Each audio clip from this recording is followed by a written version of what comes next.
দরজায় করা নাড়ছে ত্রয়োদশ জাতীয় সংসদ নির্বাচন ও গণভোট। এরই মধ্যে আলোচনার কেন্দ্রবিন্দুতে ভোট কবে অনুষ্ঠিত হবে, এই দুটি ভোটকে সামনে রেখে সব ধরনের প্রস্তুতি শেষ করেছে নির্বাচন কমিশন। আগামী 12 ফেব্রুয়ারি ধার্য করে প্রয়োজনীয় সব প্রস্তুতি এগিয়ে নিচ্ছে ইসি। এদিকে প্রবাসীদের ভোটাধিকার প্রয়োগের সুযোগ দিতে পোস্টাল বিডি অ্যাপের মাধ্যমে নিবন্ধন চলছে। সেই সঙ্গে প্রবাসী বাংলাদেশি নির্বাচনী কাজে যুক্ত কর্মকর্তা কর্মচারীদের মতো সারা দেশের কারাগারগুলোতে বন্দী ব্যক্তিরাও ত্রয়োদশ জাতীয় সংসদ নির্বাচনে ভোট দিতে পারবেন।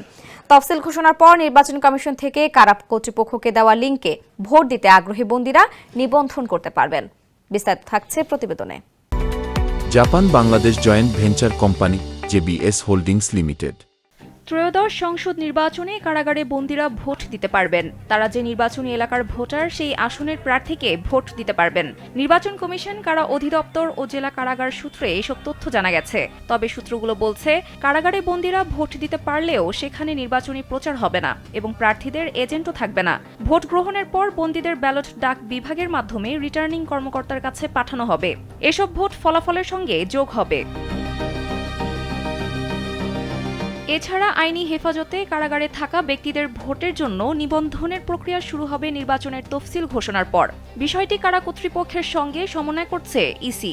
নির্বাচন কমিশনার ব্রিগেডিয়ার জেনারেল অবসরপ্রাপ্ত আবুল ফজল মোহাম্মদ সানাউল্লাহর সভাপতিত্বে 4 ডিসেম্বর এ নিয়ে অনলাইনে কারা অধিদপ্তরের কর্মকর্তা ও জেলা কারাগারের কর্মকর্তাদের সঙ্গে মতবিনিময় সভা করেছে কমিশন। সভা সূত্রে জানা যায়, কারাবিধি অনুযায়ী নির্বাচনের সময় কারাগারের ভেতরে কোনো প্রচারণা হবে না এবং ভোট কেন্দ্রে প্রার্থীদের প্রতিনিধি থাকবে না। কারাগারে অনুমোদিত জাতীয় টেলিভিশন পত্রিকার মাধ্যমে বন্দীরা যতটুকু জানবেন সেই অনুযায়ী নিজ এলাকার প্রার্থীকে ভোট দিতে হবে।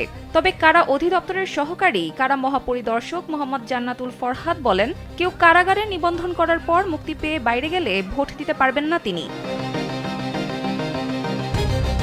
সানজিদা ইসলাম, কালবেলা।